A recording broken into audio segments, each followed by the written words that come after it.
Друзья, всем здравствуйте, кто сегодня с нами в эфире. Я пригласил Игоря Владимировича Липсица, известного экономиста, автора многочисленных учебников по экономике для школьников, и не только для школьников, человек известный в экономическом мире. И мы хотели бы с ним поговорить сегодня по поводу вообще экономики, что происходит в экономике в России, в Беларуси и в других странах, потому что я думаю, что Игорь Владимирович очень хорошо разбирается в этом вопросе.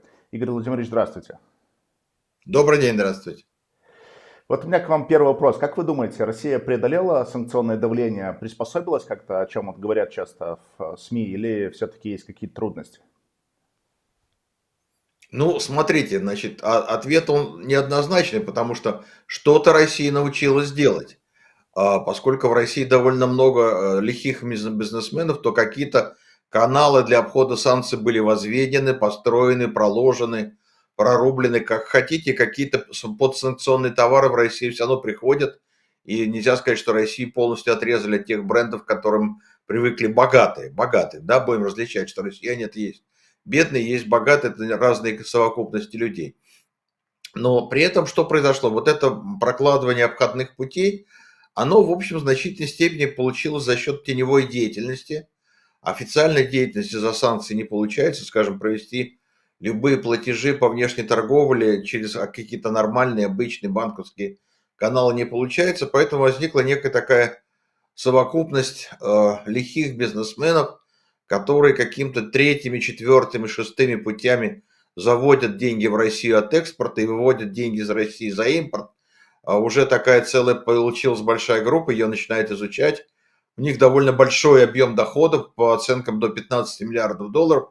То есть вот такая, ну, как бы зеркальная теневая экономика возникла для компенсации влияния санкций. Какое-то, конечно, влияние на вот этот санкционный процесс они оказали, санкции ослабили, в общем, как-то можно сказать, что частично они санкции погасили. Но в целом санкции работают, действуют на Россию. Обратите внимание, что президент Путин, который вначале бодро прыгал петушком и кричал, что санкции России только на пользу, народ кричал, ну наконец-то, нас заставят самих все себе производить и будет там счастье на века. Теперь как-то поутихо, теперь все разговоры Путина начинаются с того, что чтобы, если вы хотите, чтобы мы договорились по Украине, отмените нам санкции, отмените нам санкции, отмените санкции. Если он так это постоянно повторяет, то значит, конечно, ситуация с санкциями негативно влияет на экономику России. И мы это видим, Россия теряет доходы, Россия теряет технические возможности, Россия откатывается по качеству потребления назад. И это, в общем, уже очень заметно. Это порождает, кстати, довольно забавный, должен вам сказать, процессы среди россиян. Стало модным гордиться и хвастаться тем, что ты потребляешь, может быть, не такое качественное, но российское, такой, знаете, российский потребительский ультрапатриотизм, я бы даже сказал. Не просто ура патриотизм, а ультрапатриотизм, что на мне российское, догорите вы синим пламени со своими иностранными брендами, я вот российское и в российском. Ну вот это происходит, но мы видим, что падают доходы от внешней торговли, и это, конечно, для России очень большая угроза, поскольку Россия живет только экспортными поставками, и эти поставки сокращаются. Последние дни пошел разговор уже о введении санкций против российских минеральных удобрений, что, в общем, казалось невозможным, но происходит. Обсуждается вопрос санкций на поставки алюминия в Европу. Это тоже, в общем, все это удары, удары, удары. Каждый из них не смертельный, но, знаете, если у человека очень много маленьких ранок, и через каждую ранку вытекает кровь, то это, в общем, не менее страшно, чем страшная сквозная рана, через которую кровь хлещет ручьем. Может быть, умрет не так быстро, но все равно умрет. А есть ли какой-то исторический период, который вот был раньше, в советский период, с которым можно сравнить нынешний вот, экономический кризис, так можно Ну, в сказать? общем, да, только давайте откатимся почти на 100 лет назад. Это времена после гражданской войны, когда Россия казалась, как это, учили меня с детства в железном кольце врагов. Ой, я эти слова помню. Сознание это отштамповано. Ну вот, железное кольцо врагов, Советская Россия, внешней торговли нет, и правительство Российской Федерации, тогда еще Российско-Советской России, понимает, что им скоро придет конец, и они лихорадочно пытаются вырваться из этого санкционного кольца. Начинаются генуэзские переговоры, и уже через 3 года после окончания гражданской войны Россия начинает вновь торговать с Европой. И за счет только этого Советская Россия выжила и не погибла. Причем, ну, как бы там были очень хитрые игрища. Европе сказали, да нет, вы будете торговать не с большевиками, вы будете торговать с уцелевшим частным бизнесом России.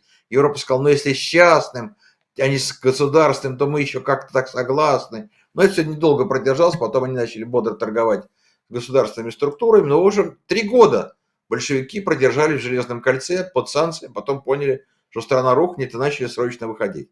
Вот Россия пытается выйти сейчас, получается не очень. И более того, от нее, в общем, как-то отшатываются даже ее страны как бы вроде союзники, а именно что вроде союзники.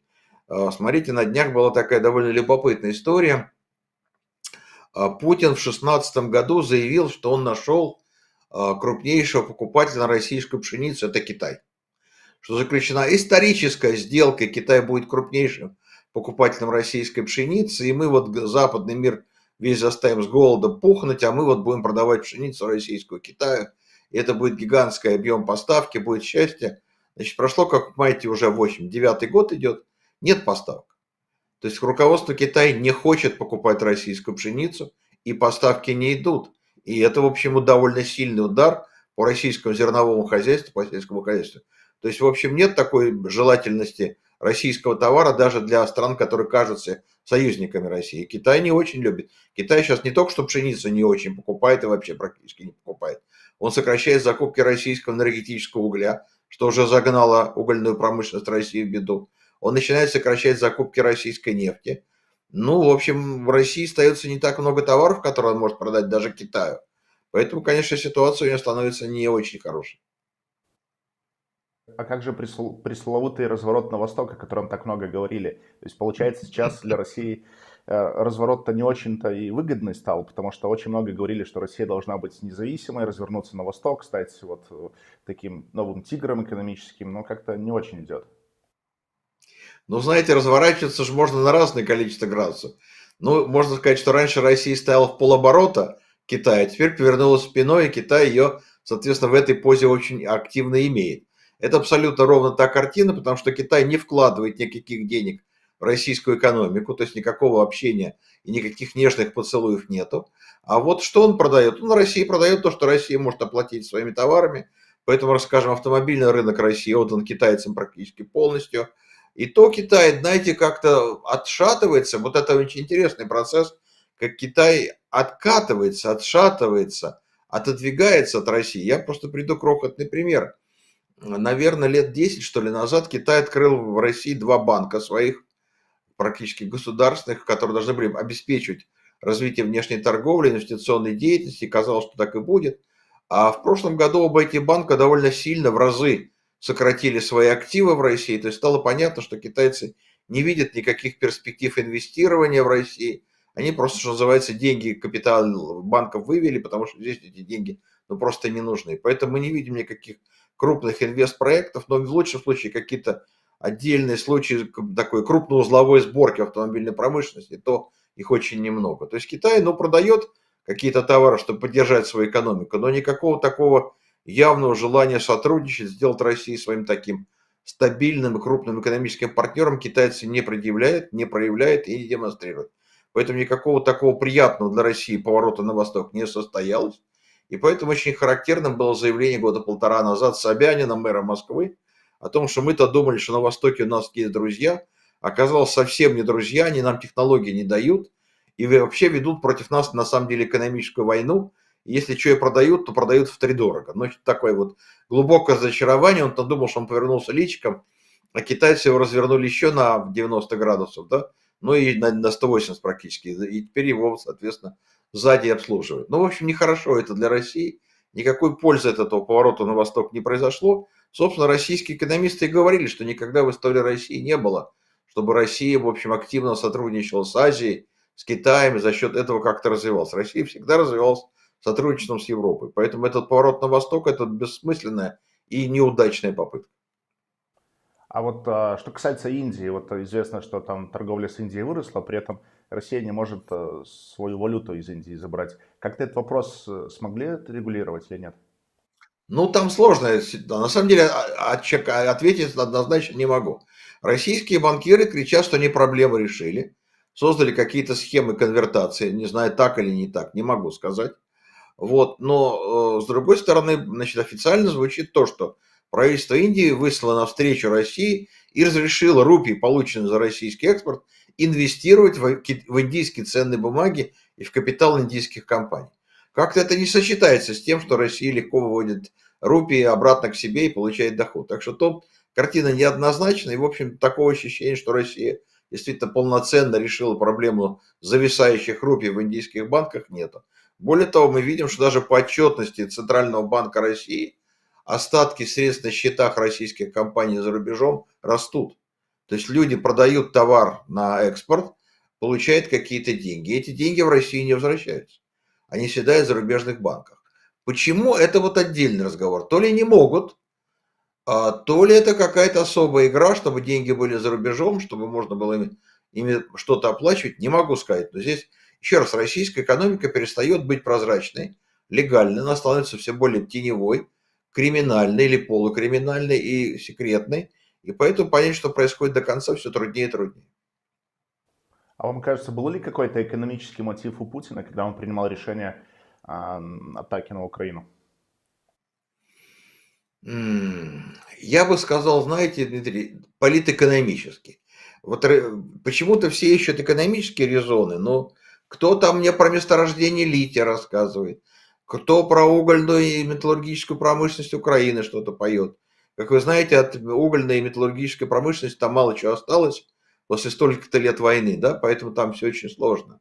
И насчет лития тоже это сложный вопрос, что там Россия на этом заработает. Моя точка зрения простая. Я исхожу из того, что Путин начал войну, потому что ему нужно было удержать свою власть. А в российской экономике был кризис, практически застой. С 2013 года в России был так называемый путинский застой. И он, в общем, длился долго, практически до 2021 года мы это видели. То есть 8-9 лет практически стояла страна на месте.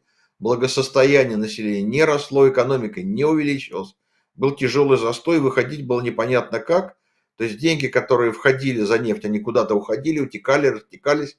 Экономика от этого не росла. И это была уже опасная ситуация. И для того, чтобы держать свою власть, Путин решил начать войну, поскольку россиянам многим, к сожалению, нравится, когда президент ведет войну. Это влияет на его рейтинг. Поэтому с какой-то экономической точки зрения это была резонная война, но резонная не для захвата ценных активов, а для того, чтобы поддержать контроль Путина над экономикой России и иметь возможность дальше грабить ее природные богатства. Вот это была экономическая логика. Как вам кажется, Путин вот с приходом Трампа, вероятно, вот есть все же у него какое-то мнение, что он сможет договориться о переделе мира, вот о чем тоже многие говорят. Вам кажется, он в эту сторону смотрит или у него какие-то другие планы? Ну, возможно, я попытаюсь объяснить, как я это понимаю. Путин человек абсолютно безэтичный, безморальный, беспринципный. И у него есть ощущение, что Трамп такой же. И поэтому он считает, что ему с вот таким человеком без этики, без морали и без идеологических логик ему будет легче договориться. Но совершенно не факт, что Трамп видит дело ровно так. И как вам сказать, а, если Трамп бизнесмен, то давайте представим себе, как мыслит бизнесмен. Бизнесмен всегда видит, что у него есть разные клиенты. Одни клиенты выгодные, другие невыгодные, одни важные, другие малозначимые. Как вам сказать, для Трампа Россия незначимый клиент, незначимый партнер. Это, в общем, некий игрок, который существует и мешает. Мешает он США, потому что, зачем? Россия, США. США пытается захватить энергетический рынок, в том числе, прежде всего, Европы, и Россия мешает. Конечно, удаление России с мирового энергетического сырьевого рынка – это хорошее дело для США. Эти места будут заняты американскими компаниями, доходы придут в американский бюджет. Поэтому никакого интереса там спасти Россию, развивать Россию, восстановить Россию. У Трампа нет. Она ему, не нужна, и, б, в общем, такая докучливая обуза. Поэтому особенно он там заботиться об интересах России не намерен. И делить мир с Россией он не будет. Путин все надеется на новую Ялту. Вот они сядут втроем, Трамп, Синьцзипин и Путин, и поделят мир, и определят зоны влияния, и будет счастье на века, как было у Сталина. Но этого не будет. Если будет новая Ялта, то это будет разговор между Трампом и Синьцзипинем, а этот Путин будет где-то там в коридоре болтаться, его даже не впустят в зал. И судьба России будет определяться вот этим соглашением. Так что в этом смысле просто Путин, он такое обременение для Трампа. Нужно что-то сделать, Но Путин интересен Трампу, потому что я думаю, что Трамп хочет получить Нобелевскую премию мира, увенчать свое президентство, а для этого нужно каким-то образом решить украинские конфликты и получить за это Нобелевскую премию. Поэтому ему нужно заставить Путина принять какое-то решение, которое будет выглядеть достойно Нобелевской премии мира. И вот мы будем наблюдать, как этот поиск будет происходить. А на что Путин рассчитывает? Вот он требует отмены санкций, с одной стороны. Если санкции не отменяют, это означает, что Россия теряет доступ к технологиям на долгие десятилетия. Если, насколько я помню с истории, Россия и Советский Союз получали в основном все технологии, в основном из США, в принципе, приходили заводы, фабрики, ну, айфоны и все остальное. Ведь в России на самом деле нету своей базы научно-технической, которая позволяла бы даже самолеты собирать. Мы видим, что там уже 10-й год не могут самолет собрать для того, чтобы он взлетел. Если бы пятый, значительно дольше. Я тут недавно специально разбирался с этим МС-21. Ой, это же тихий кошмар. Это 90-е годы. То есть проект начался в 90-е годы. Это еще практически советские наработки КБ Яковлева. Так что это еще с 90-х годов. То есть, считайте, 30 лет они пытаются этот самолет поднять в воздух, и 30 лет не получается. Но вы употребляете слова, которые в лексиконе Путина отсутствуют. Он их может произносить, но он их не понимает, они его не волнуют. Технологии, прогресс, эффективность – это все не его тематика. Его тематика – удержать власть, разделить куски, идущие от экспорта, между своими близкими окруженцами, чтобы они его поддерживали. А какая там технологическая база, какой там технологический прогресс, какой там человеческий капитал. Это все тематика, которую вы понимаете, но которую Путина не волнует вообще никаким образом. Ему на это глубоко наплевать. Для того, чтобы добывать нефть, у него технологии есть, чтобы продавать нефть, технологии найдутся, а все остальное его не волнует. У него по-прежнему идея, что купим все, будут деньги, купим все. Вот это та самая идея. Поэтому, конечно, Россия обречена на деградацию. И, в общем, сделать она ничего не может. И она сейчас делать может даже меньше, чем в СССР, значительно меньше. Все разрушено. Знаете, недавно проговорился очень так показательно Белоусов, да, он выступал, значит, старший Белоусов, он еще не был министром обороны, выступал на какой-то конференции в позиции как бы вот советника президента и сказал, что у нас практически в России полностью разрушена вся система прикладной науки, которая должна заниматься внедрением технических достижений в производство. То есть как бы НИР и ОКР. То есть НИР я разработал, а ОКР я уже превращаю это вот, соответственно, продукт, который производит на предприятие. Вот вся система ОКР разрушена. Полностью ее отсутствует, нету. Нет и системы венчурного финансирования, да, развития, и ОКР, система этих институтов, тоже разрушена.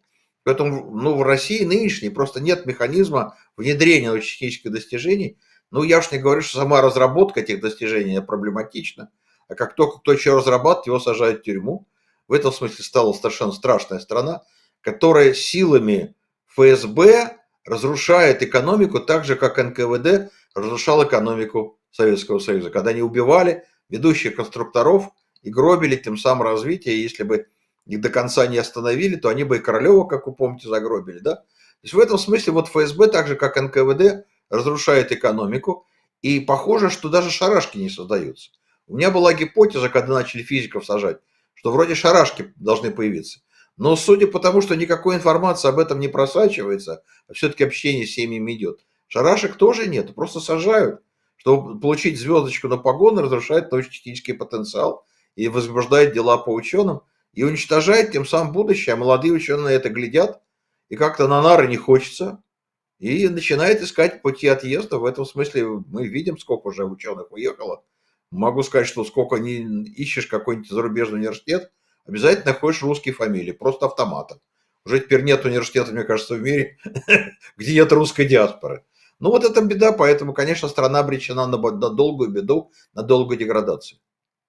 А сколько, по вашим оценкам, Россия потеряла человеческого капитала вот с 2022 года примерно с точки зрения оттока и с точки зрения тех, кто погиб или выбыл из-за участия в войне? Очень сложно, значит, очень трудно оценивать. Потом, понятие человеческий капитал, это же не просто количество людей, это же качество людей. Знаете, ведь проблема в чем была, что у России уже в этом смысле человеческий капитал был довольно скромный. Он был утерян, и я повторяю, масса человеческого капитала в России значительно меньше, чем в Советском Союзе. В Советском Союзе все-таки была огромная и академическая прикладная наука, а сейчас это все утеряно. Давайте просто по некоторым цифрам пройдемся. Даже если брать просто количественные характеристики, то число научных работников Российской Федерации сейчас меньше, чем было на закатные годы СССР в 3 раза. Причем большая часть этих ученых, это статистика Академии наук, это довольно пожилые люди. Насколько я помню, там средний возраст академика нашего то ли 67, то ли 69 лет. Академика, да? Молодых уже почти нету. Молодые уезжают, и я тут сталкивался уже с интересными людьми. Членкорами Академии наук, молодыми, перспективными, которые бодро покинули Россию, понимая, что здесь жить нельзя, работать нельзя. И это катастрофа. Поэтому Россия, может быть, не так много потеряла. Но я думаю, что она потеряла в измерении отъезда, но где-то порядка 500-600 тысяч человек, хотя процесс еще не завершился. Но вопрос же в качестве. Уехали молодые, уехали энергичные, уехали интегрированные в мировую науку. Те, которые умели находить контакты, и поэтому могли найти себе место за рубежом. И эти люди не будут выращивать следующее поколение. Вот же в чем страшная беда, понимаете? То есть разорвана связь поколений, а это означает, что теперь, если Россия захочет восстановить технический потенциал, научный потенциал, квалификационный, то должна начинать с нуля. То есть начинать с времен Ломоносова завозить немецких профессоров, чтобы выращивать студентов, которые потом станут российскими профессорами. Но это тоже нерешаемая же задача. Поэтому, конечно, Россия от этой войны попала в беду, и можно сказать, что она обречена на деградацию теперь, как экономика, как цивилизация до конца 21 века. Я понимаю, что такой дальний горизонт, но дальний горизонт, побойтесь Бога, это всего 70 лет. Это значит, что если сегодня нет профессоров, которые учат студентов, то через 25 лет не будет профессоров, которые будут учить студентов, которые родятся вот в этом году, через 25 лет они будут завершать магистратуру, идти в аспирантуру, их будет учить некому. Потому что сегодня никто не готовит тех профессоров, которые будут их учителями через 25 лет. А через 25 лет это середина уже века. Ну вот и смотрите, процесс пошел по убывающей. Ну вот деградация. Я вот как-то тут задумался, что он мне напоминает происходящее в России. Это закат Римской империи. Закат Римской империи продолжался 2 века. Ну вот я считаю, что 1 век в России уже прошел. Вот с Октябрьской революции век прошел. И это был век заката. Люди со мной спорят ужасно по этому поводу. Говорят, ну как ты, смотри, сколько было сделано, в космос полетели, атомную энергетику построили. Так это же кто сделал? Это люди, которые пришли в Советский Союз, рожденные в Российской империи. Да? Оттуда пришли, наученные профессорами, которые тогда были. И вот этот задел, этот импульс, он заглох где-то к 70-м годам. И с тех пор российская наука, научно-технический прогресс, они деградируют, а вместе с ними экономика. Россия делала прекрасные самолеты, была великолепная школа авиационных конструкторов. Я с детства, помните, гордые имена блестящих конструкторов. Сейчас их вообще никто не звучит. Нет ни одного Сикорский, знаменитого. например, многие не помнят, Сикорский авиапроизводитель, который эмигрировал в США и там проявился. Конечно.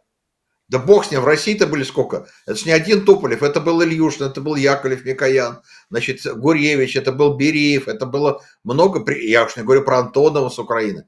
Это была целая плеяда блестящих авиаконструкторов. Сейчас вы не назовете ни одного известного авиаконструктора России. С ярко выраженной успешной работой ни одного, просто ноль. Вот все. Как бы линия, которая шла от Жуковского, завершилась. Вы не можете мне сказать какие-то знаменитые выдающиеся физики? Господин Ковальчук, руководящий Курчатовским институтом. Ну, краса и гордость российской науки. Ну вот все. Это все кончилось и не воспроизвелось. И это катастрофа для России. Поэтому Россия обречена на деградацию. И это, между прочим, говорю не я, это сказал Центральный банк России.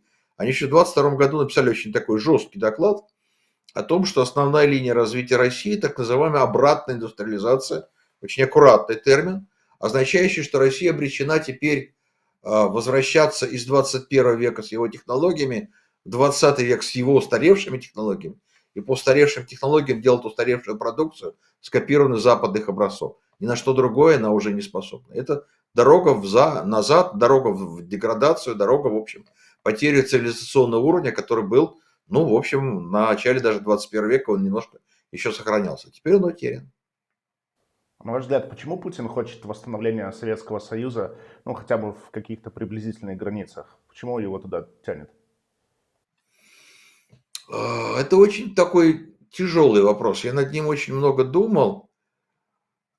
Дело не в том, что это экономически важно или как-то экономически выгодно. Я вам напомню, может быть, вы и не помните, что в последние годы Советского Союза среди советских экономистов шел страшный спор, а нужны России вот эти республики союзные или нет. Или Россия им дает больше дотаций, чем получает от них пользы. И Гайдар, кстати, очень придерживался той точки зрения, что все эти союзные республики являются обременением для России, и сбросив их, Россия расцветет и поднимется, потому что ей не нужно будет поддерживать деньгами Среднюю Азию, Кавказ, и будет счастье на века. Ну, это казалось, конечно, довольно ошибочная позиция, но я думаю, что дело не в том, что есть какая-то экономическая рациональность расширения территории. Российская территория сама запущенная и неухоженная, страна с ней справиться с этой территорией не может. Это чисто политические игрища. Россияне любят, когда страну расширяет, когда присоединяет новые территории. В национальной, ну, как бы психологии это польза, это выгода. Какая это польза, никто не понимает.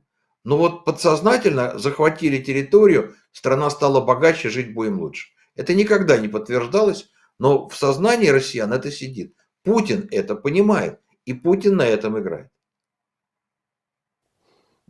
Вот в этой связи, как вам кажется, почему вот идет давно уже такое противостояние России с Европейским Союзом, и Россия выбрала свою отдельную модель строительства Евразийского экономического союза и какие-то отдельные там направления в рамках союзного государства. При этом вот недавно Армения заявила о своем желании вступить в Европейский Союз, а им министр сказал, что это несопоставимые две экономические модели, и Армения не может выбирать, она должна либо здесь, либо там.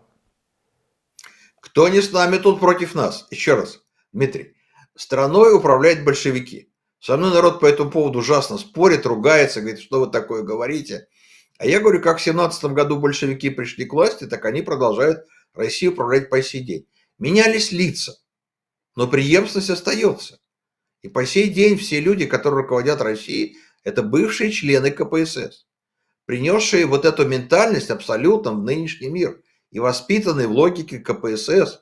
И они в этой логике, а она для них, ну, как бы не идеологическая основа, но она как бы некая такая система взглядов на жизнь. И в этой системе они и живут по сей день. Поэтому что, жить с Европой, это значит принимать европейские ценности. Это настолько несопоставимо с большевизмом, что никакого интегрального союза здесь быть не может. Поэтому, конечно, это все какое-то время игралось, потом это все перестало играться, стало понятно, что нужно что-то доменять в самой организации жизни. А организация жизни Европы в какой-то степени это демократия, это представительство в органах власти бизнеса, людей, а это для российской власти непредставимо. Поэтому, увидев, как это может превратиться в некое движение там, во времена болотные, они решили, что нет, эта дорога опасная, так можно власть потерять. Горе на синем пламени эффективное экономическое сотрудничество с Европой, мы куда-нибудь пойдем на восток, будем сотрудничать с более слабыми странами, зато мы придавим свои демократические силы и будет нам стабильная власть над страной. А это самое главное. Для российской власти главное не развитие страны, не повышение благосостояния. Это иллюзии, которые люди питают. Главное удержать свою власть и питаться благами российских природных месторождений. Вот это главное, что нужно. Больше ничего не нужно.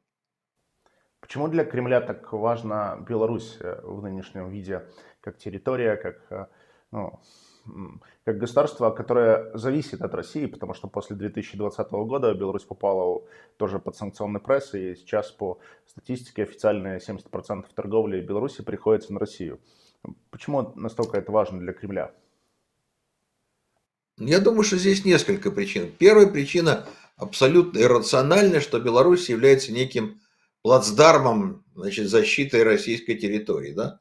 Пока войска пройдут через Беларусь, мы успеем... Это все очень смешно, особенно после того, как НАТО пришло в Финляндию, и до Санкт-Петербурга ракета летит 8 минут, и, в общем, за это время даже сделать ничего толком нельзя, как это называется. Подлетное время сократилось до критического, как это меня учили в армии. Но бог с ним, не в этом суть. Так что здесь, конечно, иррационально вот иметь плацдарм, это делает Сталин, который расширялся на север и на запад, чтобы иметь плацдармы для... Но это все в старой войне, в ракетной войне это значения не имеет практически никакого.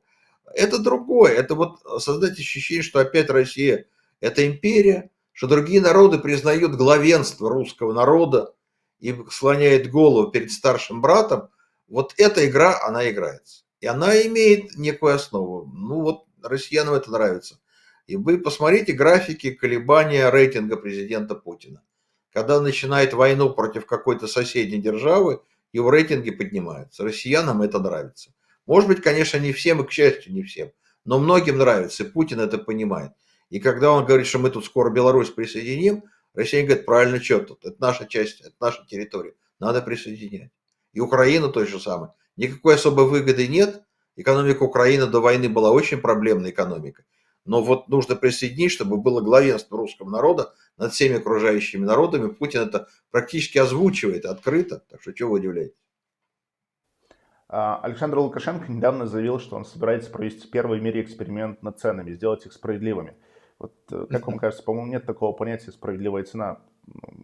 Оно больше популистский характер носит. Ой, вы очень смешной вопрос мне задали, Дима. Дело в том, что я этот вопрос обсуждаю в своем курсе. У меня есть такой любимый учебный курс ценообразования. Я там говорю, что есть такое понятие справедливая цена. Это без всяких шуток.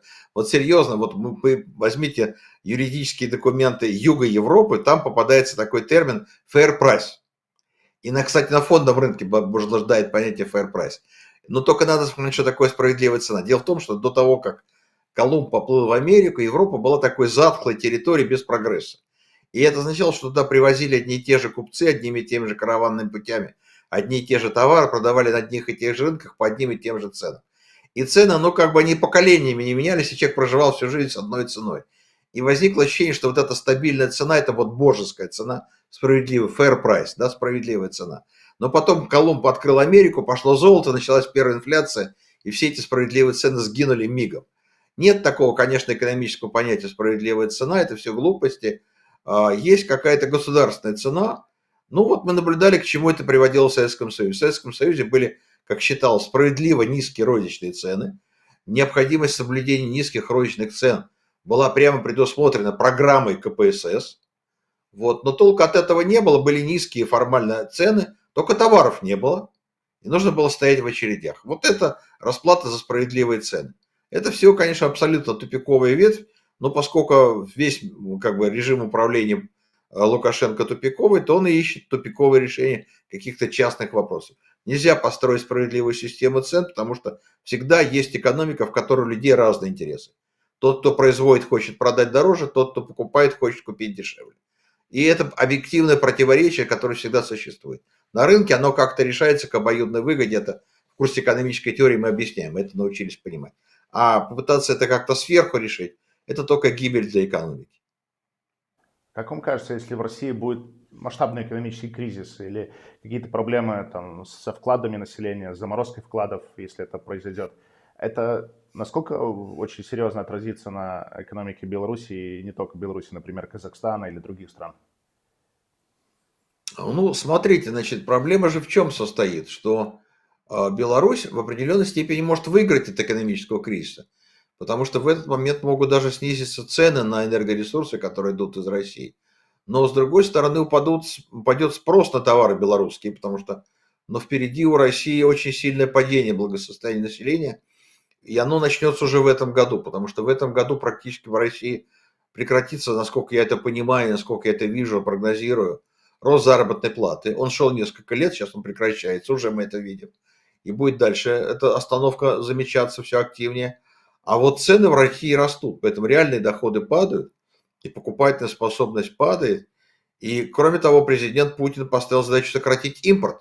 А товары из Беларуси, знаете, импортные для России. А президент велел сократить долю импорта, у него прям там есть указание, что доля импорта в валовом продукте России надо сократить до 17%. Так что я не знаю, что попадут под эту раздачу белорусские товары или нет, но просто обнищание россиян придет к тому, что они не смогут покупать какие-то товары даже от белорусского производства. То есть в этом смысле рынок для белорусских товаров может сократиться, потому что россиянам будет не до этого. Ну вот, может быть, картошку белорусскую купим, и то вот мне россияне жалуются, что какая-то очень паршивая картошка. Из Беларуси идет, прям жалуются, говорят, картошка-то от Лукашенко, как горох какая-то мелкая. В Советском Союзе такой гадость не торговали. Прям что такое белорусы нам поставлять, не Беларусь знаю. картошку из Египта иногда завозила по статистике. Да, так мы картошку с Кубы завозили. Вы, наверное, это по молодости не помните, а я помню, как мы кушали картошку, которую нам привозили из Кубы. Невероятная история, но правда.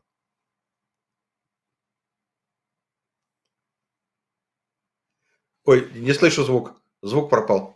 Как вам кажется, Россия после Путина, она куда пойдет? Ну, смотрите, есть два варианта. Вот если попытаться понять, что может быть после Путина. Вопрос в том, как это возникнет после Путина. Это такая теоретическая конструкция. Либо, что называется, появится человек из его же ближайшего окружения, который будет, ну, несколько более умеренным, но в целом будет пытаться законсервировать систему. Ну, как вам сказать? Ну, смотрите, февральская революция, да, свергается власть, но при этом делается попытка сохранить всю прежнюю капиталистическую систему, и временное правительство пытается это сделать. Как помните, это не очень удалось, и уже в октябре была революция. Я думаю, что будет первая попытка найти какого-то менее одиозного персонажа, который будет каким-то образом парашютировать вот это падение российской экономики, какие-то более легкие варианты искать санкции, но это все тяжело, потому что у России теперь нет легкого выхода из этой войны. У россиян какие-то есть иллюзии, в том числе у мигрантов, что можно легко вернуться в какую-то красивую точку ноль. Это все чепуха.